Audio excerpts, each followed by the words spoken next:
Olá, bem-vindos, bem-vindas a mais um encontro com a autora, o programa de literatura da Câmara dos Deputados, que é realizado numa parceria entre a Biblioteca da Câmara, o Centro Cultural da Câmara e a TV.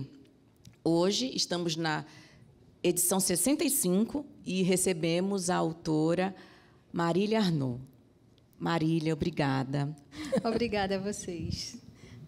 Muito obrigada, gente, pela presença carinhosa de vocês. Eu quero agradecer e parabenizar o Centro Cultural, o Centro de Documentação e Arquivo, a Biblioteca da Câmara, a vocês, Maíra, Maria Amélia, por divulgarem, por vocês fazerem esse trabalho de divulgação e de valorização da literatura nacional. Eu penso que o que vocês fazem aqui é mais do que amor à literatura, é um ato de bravura, de resistência. Eu só acredito que o Brasil será um país grande, realmente próspero, no dia em que o seu povo for um povo leitor. Eu acho que leitura é educação, e só a educação pode salvar o Brasil. Obrigada. Olá, Marília. Olá, pessoal. Sejam todos bem-vindos. Eu sou Maria Amélia Eloy. Eu vou fazer uma pequena leitura aqui de uma mini-biografia da nossa convidada.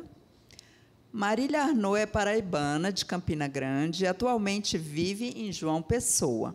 Escritora de ficção, publicou livros de contos, romances, uma obra para crianças, participou de antologias e construiu uma carreira reconhecida por sua linguagem refinada e pelo mergulho sensível nas emoções humanas. Sua estreia na literatura começou ainda nos anos 90. Entre seus romances mais destacados estão Liturgia do Fim e O Pássaro Secreto, que venceu a 5ª edição do Prêmio Kindle de Literatura Amazon Brasil, sendo depois editado pela TEG Experiências Literárias e pela editora José Olímpio. Com estilo poético, intimista e descrições que evocam muitas sensações, Marília Arnaud escreve sobre afetos, memórias, deixando marcas profundas no leitor e na cena literária nacional. Seu romance mais recente, Esboço em Pedra e Sonho, assim como seus demais livros, são um convite à escuta do que muitas vezes não se diz, e à descoberta de que, mesmo no silêncio, há sempre uma história pulsando. Eu vou ler um resumo do Esboço em Pedra e Sonho, para a gente conhecer um pouco mais dessa história. Ao retornar a Nossa Senhora das Pedras, a artista plástica Ramona de Maria empreende uma viagem pelo universo da memória, em uma narrativa lírica em que a família, os afetos, a infância marcada por episódios locais, como a festa da padroeira e a passagem dos povos ciganos, a intimidade com a natureza e a iniciação na pintura são atravessados pela inóspita realidade da ditadura deflagrada com o golpe militar de 1964. Uma história sobre segredos, mentiras e traições, um acerto de contas com a vida. Marília, lê um trechinho do Esboço em Pedra e Sonho para a gente. Prazer. Vocês teriam paciência para me ouvir 3 minutos? Sim. É um trecho que eu gosto particularmente. Pedalamos freneticamente ao encontro da moça misteriosa. Falta pouco. A sombra da Serra do Moleque já se descortina à nossa frente. O suor me empapa os cabelos, me rega os olhos, me escorre pelas costas. Comento o quanto me é difícil compreender como a avó foi capaz de renunciar à vida. Nunca mais o perfume da terra banhada de chuva, a visão do sol a se derreter atrás dos serrotes, dos desenhos traçados pelo vento nas águas do rio, do ondear sibilante das folhas das acácias. Nunca mais o sabor do doce de gergelim e da canjica polvilhada de canela. Nunca mais a calidez do abraço de Ramon, a ternura das palavras do filho. Theo me diz que talvez a avó não tenha conseguido suportar a saudade de si mesma. Talvez imaginasse a morte como uma outra vida, e dobrada a esquina da primeira, a segunda logo acenaria para ela. Penso nas palavras de Theo. Sim, o céu seria um acampamento cigano, e a avó balharia eternamente ao som dos coros de serafins. E mesmo que se visse amaldiçoada por haver disposto da própria vida e extraviada no inferno, ainda assim seria a cigana que era, a ler o mal nas mãos dos condenados, a rodar com o diabo na dança do leque. Em pouco mais de 1 hora, estacionamos as bicicletas atrás de uma moita e nos encaminhamos para o pátio na parte de trás da casa, hoje entulhado de folhas secas. Vou à frente. Theo me segue de perto, os olhos apertados de insegurança. Trago no peito um coração pronto a pular pela boca, em pipocos que disputam com o estrupido das águas nas pedras. Por um instante, penso no que faríamos se, neste justo momento, a moça nos espreitasse por alguma brecha na porta, pelo buraco da fechadura, e surgisse com a espingarda do avô em punho. Reprimo o desejo de falar da espingarda. Theo pode dar para trás e me deixar na mão. Subo o batente e apoio o rosto na frincha da janela. A moça não está lá, tampouco a espingarda sobre a mesa. Desço e me afasto um pouco. Theo me segue. Cochicha que precisamos desvendar em qual cômodo ela se encontra. Torno ao batente e contorno a casa, até dar com a janela seguinte. Corro os olhos pela madeira apodrecida. Sigo a carreira de pó de luz que atravessa o vão. E lá está ela, deitada numa espécie de catre. Olha para o teto numa dureza de cadáver, a espingarda sobre o piso de cimento, ao alcance da mão. Mais adiante, no canto da parede, uma lamparina e uma caixa de fósforos sobre uma pilha de livros. Faço um sinal para Theo, empurro-o em direção à fresta na janela. Ele se abaixa e espia. No mesmo instante, se vira para mim, a mão sobre a boca assombrada. Ele a conhece. Torna a espreitar o interior da casa, certifica-se do que acaba de ver, e depois se afasta ligeiro até o alpendre atopetado de folhas, garranchos e trepadeiras que se engancham aos pilares. Agora me puxa pela mão para o matagal em frente à casa. Tento guiá-lo até o local onde deixamos as bicicletas, mas ele não me entende. Vai para lá e para cá, desnorteado, feito um pássaro em gaiola. Por último, põe-se de cócoras, os olhos rasos de pasmo, e entrega. É a filha de Gregório da farmácia. Faz faculdade na capital. O que diabo ela está fazendo aqui? Retornamos para casa em silêncio. Avanço debilmente contra o ar tremido feito vidro trincado, uma cortina de calor que quase posso tocar. A brisa de fogo me soca o rosto. Theo à frente, 100, 200 metros. Não consigo pedalar na mesma velocidade. Minhas pernas fervilham de dor. Ele sequer percebe que fiquei para trás, a cabeça atolada na imagem da moça, e, como eu, se faz perguntas sem respostas. Muito bem.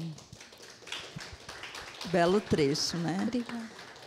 Marília, assim como no filme Ainda Estou Aqui, ganhador do Oscar, baseado no livro homônimo autobiográfico de Marcelo Rubens Paiva, o seu livro, Esboço em Pedra e Sonho, ficcional, também retrata o sofrimento de uma família, né, com um membro aí da família desaparecido pela ditadura militar brasileira.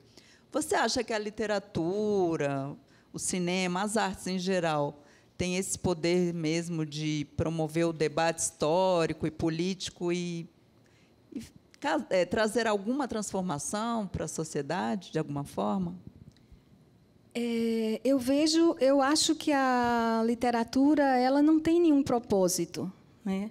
Mas a ficção ela tem um poder que o texto jornalístico, o texto historiográfico não tem. É de comover o leitor, de trazer o leitor para o interior da história, de torná-lo cúmplice dos sentimentos dos personagens. E, nesse sentido, vamos dizer que o leitor, a leitora, ela pode se tornar aí um propagador dessa memória.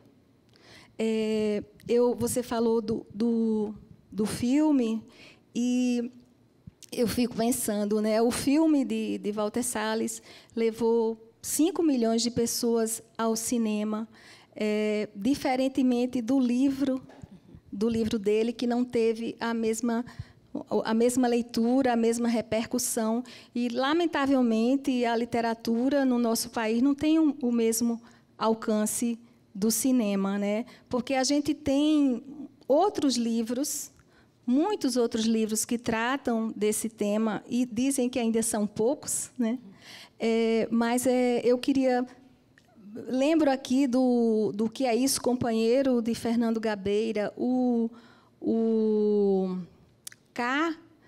Relato de uma Busca, do Bernardo Kucinski, que é mais recente, de 2016. É um livro muito, muito bom, maravilhoso.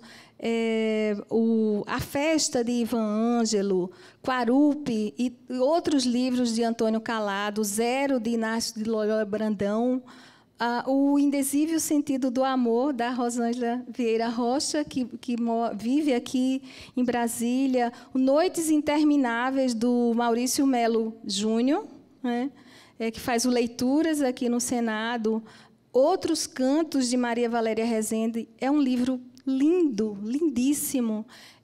E o livro de Euridice Figueiredo, vocês já trouxeram ela aqui, Euridice Figueiredo? Vale a pena.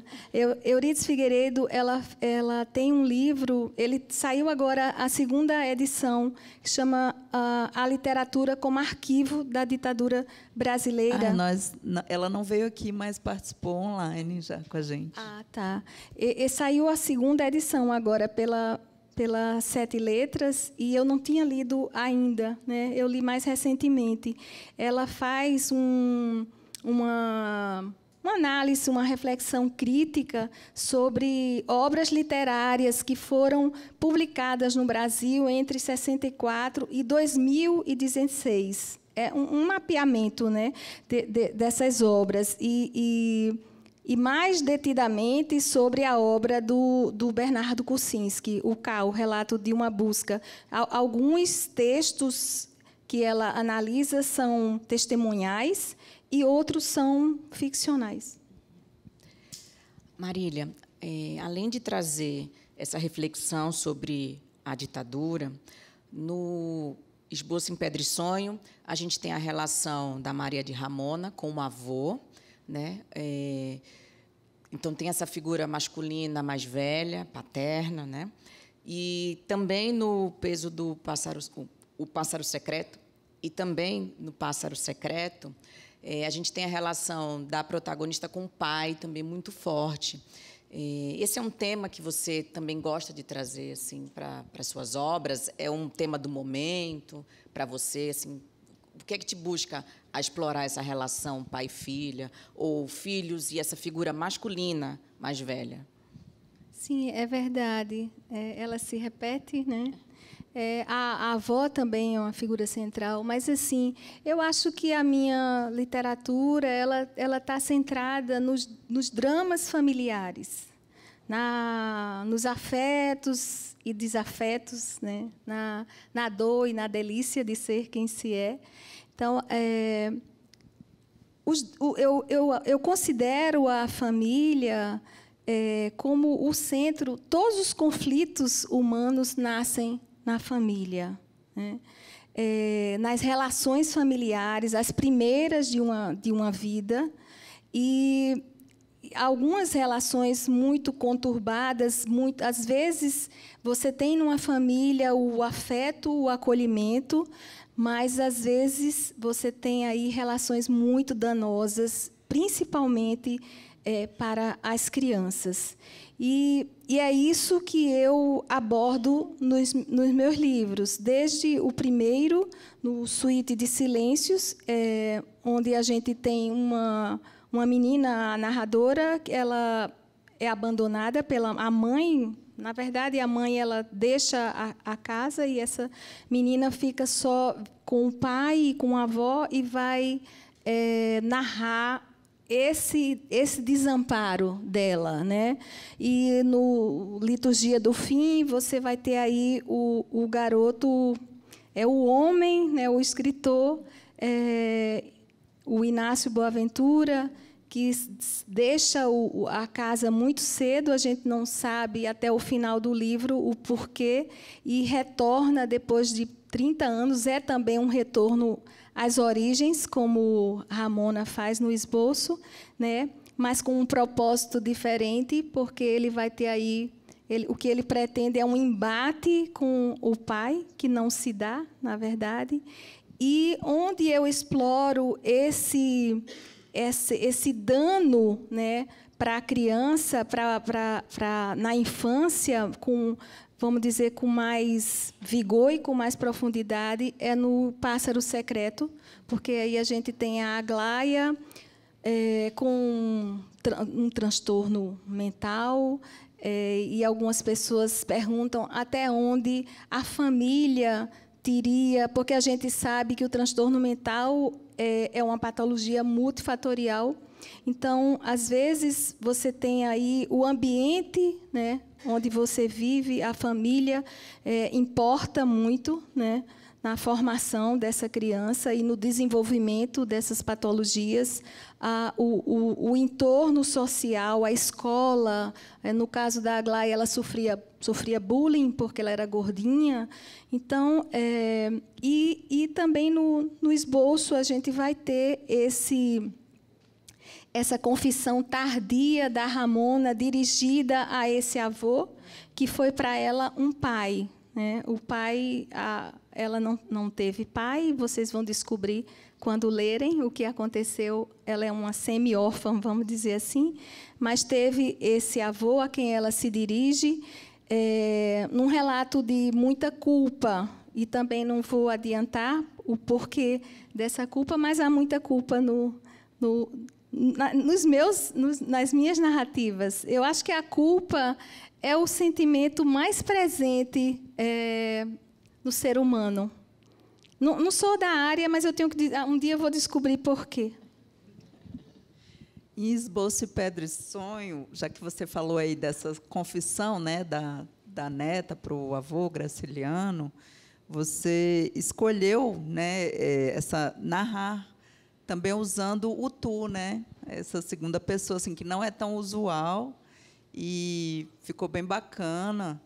E eu queria uma forma poética, né? Eu acho que dá dá uma poesia ao texto quando você põe na segunda pessoa do singular, o tu.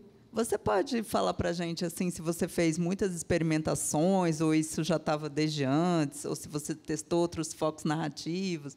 Como você constrói aí os seus narradores e como que é? No meu processo de criação, o que me chega primeiro é o personagem. Eu acho que isso acontece com a maioria dos escritores, né?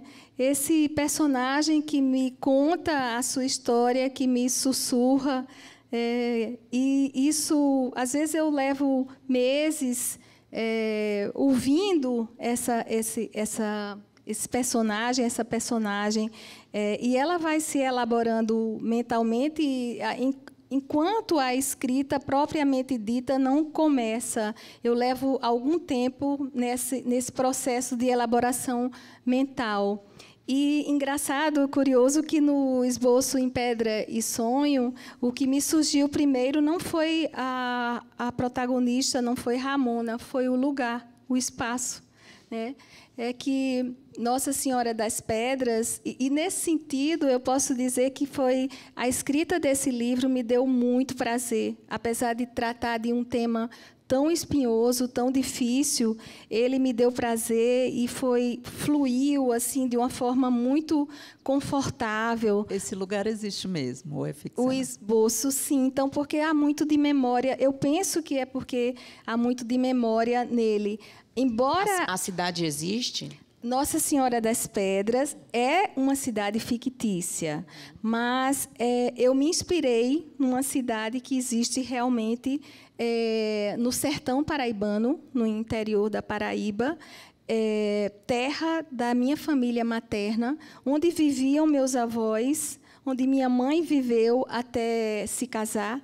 e onde eu costumava passar as minhas férias escolares na infância e na adolescência. Então, nesse sentido, o livro tem muito de memória, né?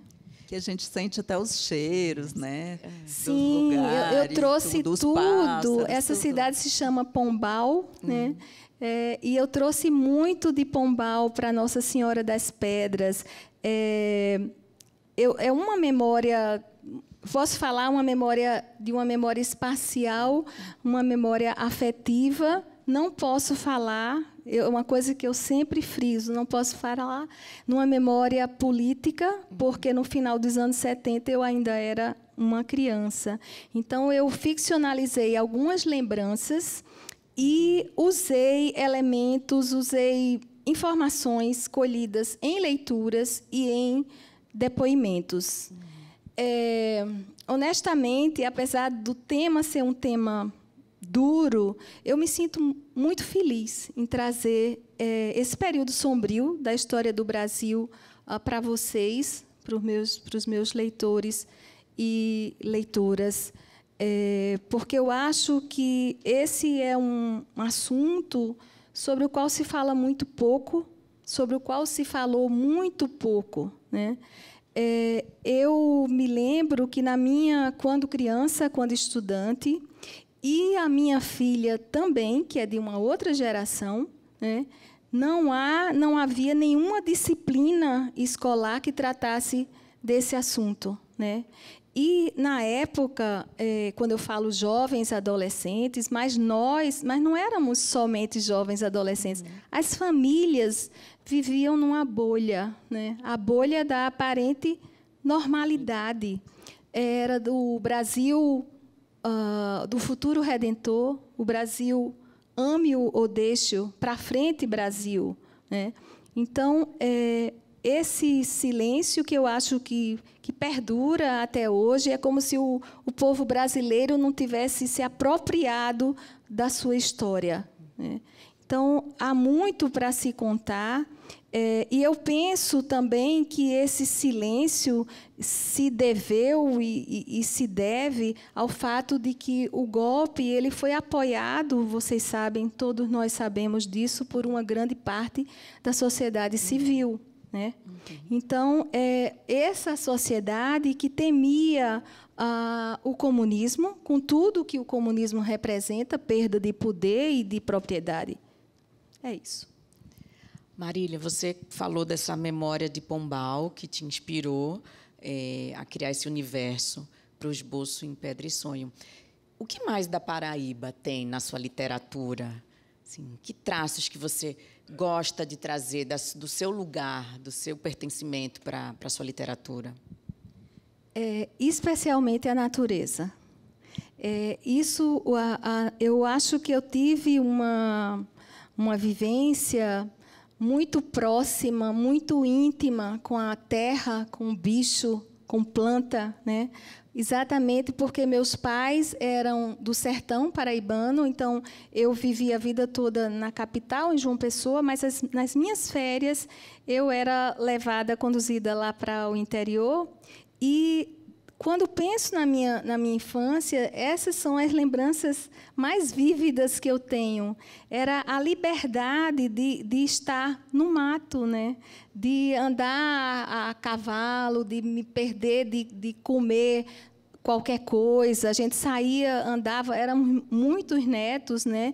Então, a gente saía de um sítio para outro, e, naquela época, os filhos eram filhos de todo mundo, não havia uma preocupação dos adultos com as crianças, as pessoas tomavam conta dos seus filhos e dos filhos dos outros, e em qualquer lugar que a gente chegasse, a gente era bem recebido. Então, a natureza e também, eu acho que uma coisa que me formou, esse contato muito íntimo, muito próximo com a natureza, com o verde, com as águas, com os bichos, né?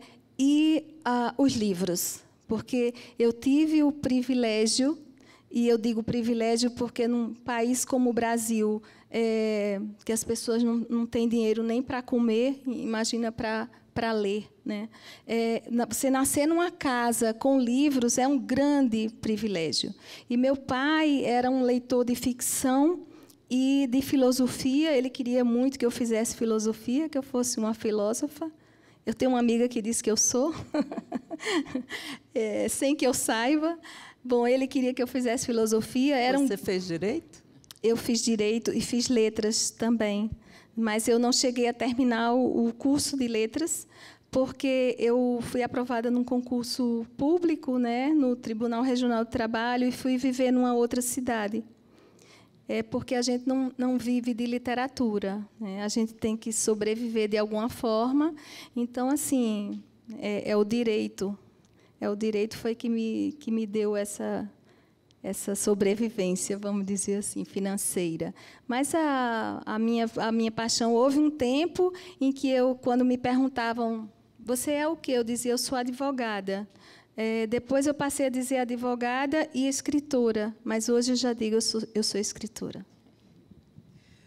Não só as suas personagens secundárias, ou principais, mas também as secundárias, são muito particulares, assim, tem uma complexidade psicológica, né? Se a gente falar, por exemplo, de Esboço em Pedra e Sonho, tem o artista, né, o Mefisto, Tonho Mefisto, que introduziu a Ramona aí nessa paixão pelas artes plásticas, que ele é bem complexo, né? Hora a gente gosta dele, a outra hora odeia, né? Ele é um louco, né? Na verdade. Você pode falar um pouco tanto desse personagem quanto de algum outro secundário que tem, assim, que você tenha carinho por ele, muito carinho, ou que realmente transformou o livro, levou ele para outro rumo, alguma coisa assim? O Tonho Mefisto, né, como o nome dele, o apelido dele já diz, ele é um personagem bem complexo. E eu gosto muito dele, exatamente porque ele é complexo. Para Ramona, a minha protagonista e narradora, Tonho Mefisto é um artista brilhante, né? É um gênio, vamos dizer, irrevelado, que o mundo das artes plásticas não chegou a descobrir. Mas, embora ele fosse um homem muito rude, muito distante de Ramona e, às vezes, até assustador, ele foi um mestre para ela, né? Como ele era paciente e muito motivador. Para a cidade de Nossa Senhora das Pedras, Tonho era um maluco, alcoólatra, insociável, demoníaco, tanto que o nome dele, o apelido que deram a ele era Tonho Mefisto. E para a família dele, e é algo que Ramona só vai descobrir mais tarde, né? Ele era um homem muito cruel, muito agressivo, e a gente sabe que essa coisa do artista genial, que passa distante do artista humano, é uma coisa muito mais comum do que se imagina. A gente sabe de artistas com transtornos mentais, artistas pedófilos, artistas misóginos, fascistas, né? Então, assim, aí vem a pergunta. Sempre se faz essa pergunta. A gente pode separar a obra do seu autor, da sua autora? Eu, particularmente, penso que sim, porque a gente não pode negar o valor singular de uma obra. Picasso era um autêntico cafajeste, né? Ele tratava muito mal as mulheres dele e chamava as mulheres de máquina de sofrer. Imagina, né? E se sabe, por exemplo, que o Paul Gauguin era pedófilo, o Pirandello era fascista, entre tantos outros, Van Gogh, Inconvivível, Hölderlin, malucos mesmo, né? Então, assim, não dava para conviver com essas pessoas. E então eu tenho realmente um carinho muito grande pelo Tonho Mephisto. E engraçado e curioso que quando todos os meus livros, não sei se vocês perceberam, todos os meus romances dialogam com outras artes. Então, e isso até o último livro foi feito de uma forma inconsciente, até que alguém me chamou a atenção e a Ramona já me chegou com tela, pincel e tinta. Ela já me chegou pronta. Mas, assim, no primeiro livro, o Suíte de Silêncio, o primeiro romance, a gente tem uma narradora que é violinista e filha de um pianista e maestro. Então, aí, o fio condutor, o tema central do livro é a música erudita, né? E no segundo, Liturgia do Fim, o Liturgia do Fim é um romance que aborda a arte literária mesmo, porque o narrador é um escritor, um leitor voraz, um escritor, e um professor universitário, perdão. Aí vem o Pássaro Secreto. A gente tem aí a dramaturgia, a arte homenageada, né? Que a gente vai ter a Aglaia, a narradora. Ela é uma menina apaixonada pelas tragédias shakespearianas. Ela é filha de um ator e de um dramaturgo. Então, o esboço é a pintura que atravessa o livro todo. Desde o começo, no primeiro parágrafo do primeiro capítulo, ela abre descrevendo o avô, né? E, naquele momento, ela faz uma referência ao pintor americano Edward Hopper, e que eu gosto particularmente. Todas as citações são de obras que eu aprecio. Então, ela fala ali, e aquela imagem do avô sentado à escrivaninha, fazendo anotações, remete ao que a gente sente diante de uma obra de Edward Hopper, que é aquela solidão, aquela incomunicabilidade, né? A imobilidade. E, ao final, desculpa, vou só fechar. Ao final, na conclusão do livro, ela embala para a viagem as duas pinturas que contam a vida dela. A primeira pintura que ela vê, que é a pintura da avó, e a pintura do Tonho Mephisto. Ele pintou um retrato dela, né? E ela nem sabia que esse retrato existia. Tem pergunta da Lara Rage, que é escritora também. Como foi a construção? Vou passar, então, agora para diálogo sobre o Pássaro Secreto, a partir da pergunta da Lara. Como foi a construção da personagem principal de O Pássaro Secreto, a Aglaia, que é muito complexa, despertando tanto empatia como repulsa? Você se inspira em personagens reais? Faz pesquisa? E eu emendo numa pergunta também sobre se a questão da saúde mental já era um tema que você queria trabalhar quando você começou a escrever O Pássaro Secreto, ou se a personagem foi se revelando assim enquanto você escrevia. Na verdade, eu nunca tenho um propósito. Eu não tenho propósito nenhum quando eu escrevo. Eu nunca me determinei a escrever sobre isso ou sobre aquilo, até porque o que me chega primeiro é o personagem. E é esse personagem que me conta a sua história. E aí, no desenrolar da história, vão surgindo os temas, né? Parece mentira, mas não é. É verdade. Esse é o processo criativo, é o mistério do processo criativo, é uma coisa que ninguém explica, que ninguém compreende, como é que essa Aglaia me chegou. Mas eu vou contar um pouco para você e para vocês que eu escrevi um conto no início dos anos 2000 que se chamava Senhorita Bruna.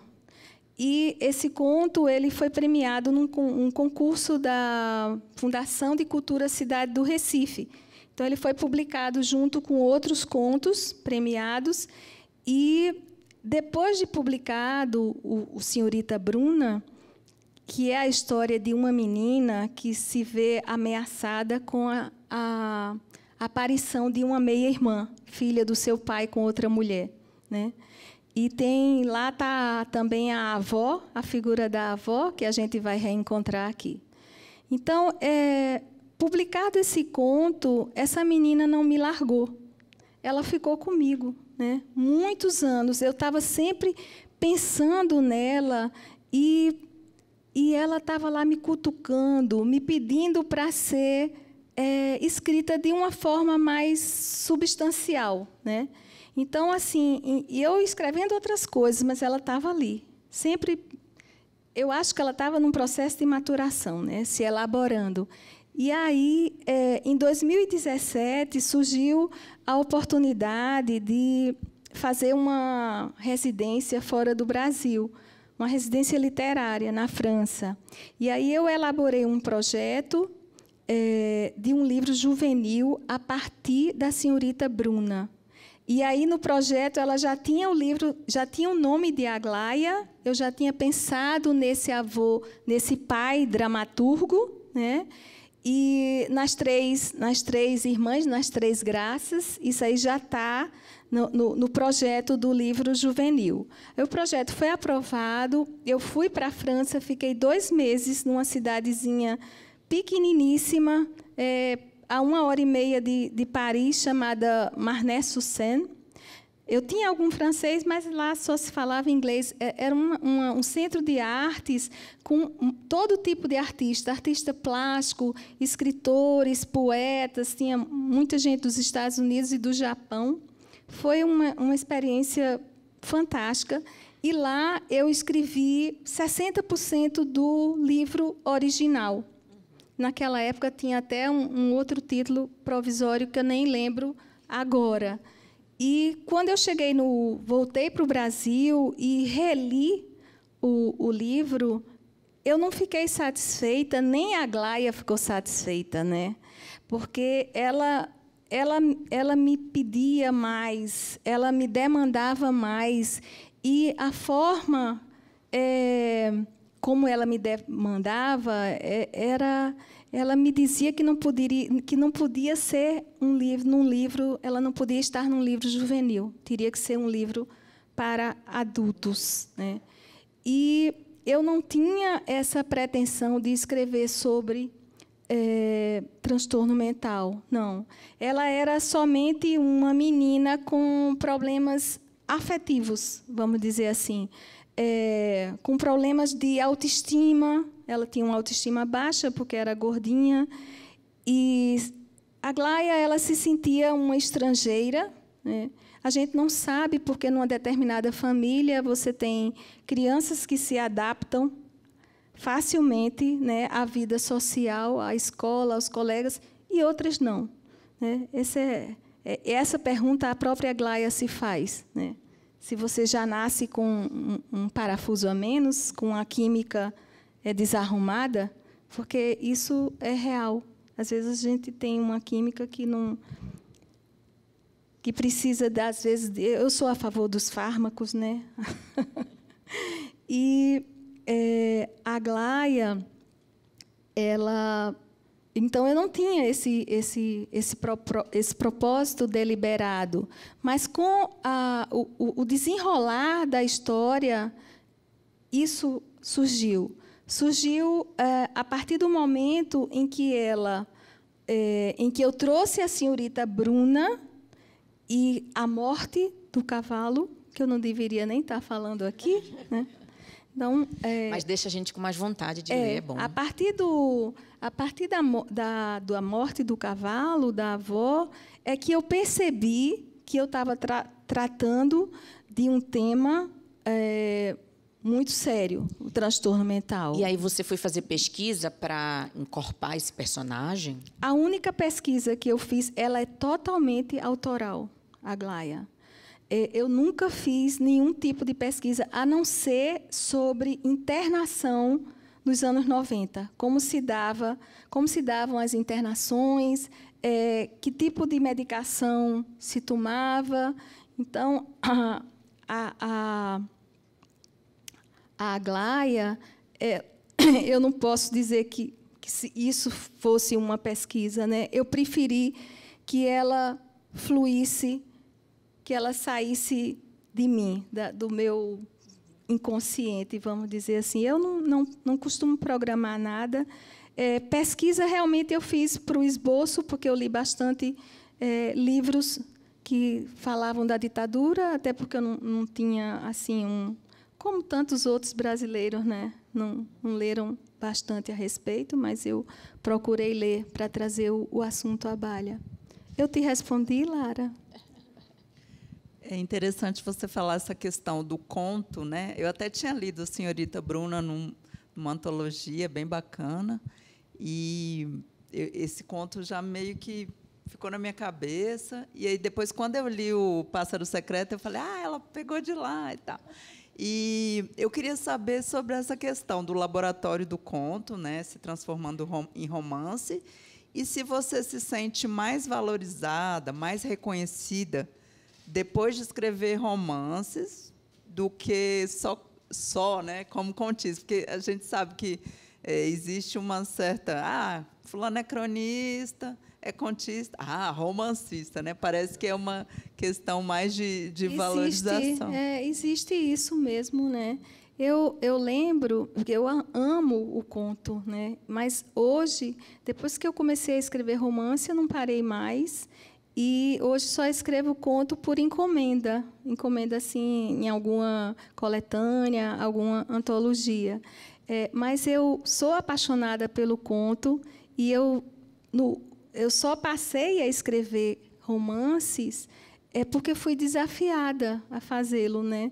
Eu estava com o 4º livro de contos pronto, o livro dos afetos, e não queria mais editar lá pela... Na verdade, os meus livros anteriores, um foi uma produção independente e os outros foram concursos literários. Então, eu queria sair da Paraíba, né? Queria ser lida por mais pessoas do que os amigos e os familiares.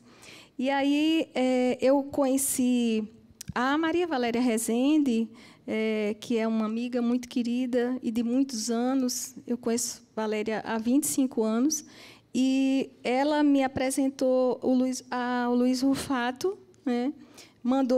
Me apresentou assim os meus textos. Ela mandou alguns contos para ele, e ele ficou muito feliz, muito impressionado, e me falou, olha, eu vou mandar uma carta de recomendação para a Luciana Vilas Boas, que era editora à época na editora Record. E aí ela me respondeu gentilmente que tinha gostado dos contos, mas que o livro de contos não era bem, o que se pode dizer, comercial, né? Especialmente quando você está começando, né? Para um autor, quando você já é um autor renomado, então você pode escrever um livro de contos aí que ele com certeza vai ser lido, mas não para quem está começando. E que ela enxergava naqueles contos uma romancista. Aí me disse, por que você não escreve um romance e me manda para cá, para mim? E aí eu recebi aquela proposta como um desafio, né? E resolvi começar o Suíte de Silêncios. Eu não sabia se seria um romance. Vocês podem, ele está esgotado, o livro, mas ele existe ainda em e-book. É um livro que eu gosto muito, eu gosto particularmente, é muito... me toca, me comove muito, porque é um tema muito pesado, o tema do abuso, né, na infância. Eu quero ainda falar sobre a sua forma de escrever e como ela se apresenta no livro.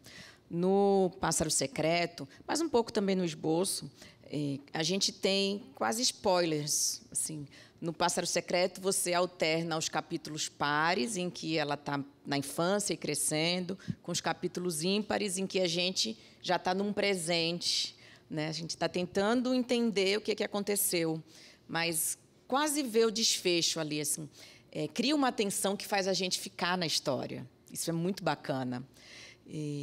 Mas como é que está no seu projeto? Você já sabia o desfecho quando você começou a escrever? Ou esse desfecho foi vindo aos poucos e aí você reordenou os seus capítulos? Como é que você prepara o seu livro depois que a sua história já está mais clara assim, na mente? Você sabe que os capítulos ímpares do Pássaro Secreto, eles foram escritos todos como um único texto no final, quando eu já tinha terminado o livro. E aí eu cortei o texto em pedaços, em trechos, e intercalei com os capítulos pares, onde ela já é adulta, uma mulher 40 anos, mais ou menos, que está ali contando a sua história. E os capítulos ímpares, eles se referem ao período em que ela está hospitalizada depois da violência que ela sofreu, e que eu não vou falar aqui, porque pode ser que alguém se interesse em ler o Pássaro Secreto, né? Então, assim, eu gosto muito de trabalhar o tempo no romance. E eu acho que o tempo, quando você faz isso bem, a possibilidade do livro ser um bom livro é muito grande, né? Quem fez isso de forma extraordinária foi Virginia Woolf, nos seus romances, especialmente em Orlando. Mas eu tenho assim um verdadeiro prazer em trabalhar o tempo nos meus romances. E no esboço, não sei se vocês perceberam, mas quando eu falo da infância e da adolescência dela, embora ela esteja lá com mais de 50 anos em Nossa Senhora das Pedras, eu falo da infância e da adolescência dela usando os verbos no tempo presente, como se o tempo cronológico não existisse, né? Porque o tempo que é verdadeiro é o tempo da consciência. Eu vejo assim. Eu tenho uma pergunta aqui do Paulo D. Bom dia. Primeiramente, gostaria de lhe enviar um abraço de Leonardo Almeida Filho, seu conterrâneo, que neste momento está de castigo na UNB e lhe deseja sucesso. Em sua opinião, Marília, como a poesia influencia a escrita em prosa? Primeiro, eu gostaria de agradecer e mandar um abraço de volta para Leonardo. Leonardo é campinense, como eu, né? Muito querido. E, na verdade, conheci Leonardo agora, e vou dizer querido porque eu amo o prosador. Eu não conheço a poesia. Leonardo, ele é polivalente. Ele pinta, ele compõe, ele é músico, né? E ele faz poesia e faz prosa também. Eu só conheço a prosa dele. Ele acaba de lançar Mandacarus. Eu comprei, ficou lá em João Pessoa. Vai ser a minha primeira leitura quando eu retornar. Então, um abraço para Léo. E as pessoas sempre me perguntam: Marília, você lê muita poesia porque o seu texto é tão poético? E eu diria: não, eu leio muita prosa. Então, leio alguma poesia, sim. Assim, sempre tenho na minha cama, ali do lado, na mesinha de cabeceira, sempre tem alguma poesia. Emily Dickinson está sempre ali presente. Eu fiz letras, então foi quando eu li muito os grandes, vamos dizer assim, os poetas insensados, né? O Carlos Drummond de Andrade, Manuel Bandeira, todo aquele pessoal eu conheci. Mas, assim, na escola, eu lembro que eu gostava muito de Cecília Meirelles, porque Cecília vinha nos livros didáticos, né? Estava lá Cecília, Olavo Bilac, Castro Alves, a gente tinha muito. Eu não sei se hoje os livros escolares trazem a poesia, mas eu tinha muito prazer, eu lembro. E aí, quando eu entrei na prosa, eu perdi essa intimidade com a poesia que eu tinha na infância e recuperei mais tarde, porque recentemente tenho descoberto assim uns poetas que eu gosto muito. A Alejandra Pizarnik é uma argentina, ela é morta, né? Ela suicidou-se aos 33 anos, se eu não me engano, 36. Mas eu estou apaixonada pela poesia dela. Mas, assim, se você me perguntar, é muita poesia que você lê, não, em relação à prosa, eu sou uma leitora de prosa, né? Então, a poesia ela está presente porque eu gosto da coisa da elaboração da linguagem e ela vai fluindo à medida em que eu vou escrevendo mesmo. Eu escrevo assim, eu me derramo e no dia seguinte eu chego lá para dar aquela desornamentada no texto, né? E aí eu vou, já vou trabalhando a linguagem e o que eu uso é o lirismo do cotidiano mesmo, vamos dizer assim. Então, convido todas e todos a conhecerem a obra da Marília Arnaud. Agradeço sua presença aqui na Câmara, nessa conversa super gostosa, que foi... Ai, que delícia! Voou eu nem o tempo. Senti. O tempo é uma coisa do sensível, como você falou, né? Então, é isso, agradeço. Muito obrigada, gente. Um prazer enorme, imenso estar aqui com vocês. Muito obrigada, Maíra. Muito obrigada, Maria Amélia. Te agradeço, Marília, pela sua literatura, pela sua participação aqui no Encontro com a Autora, também à plateia e a todos que nos assistiram.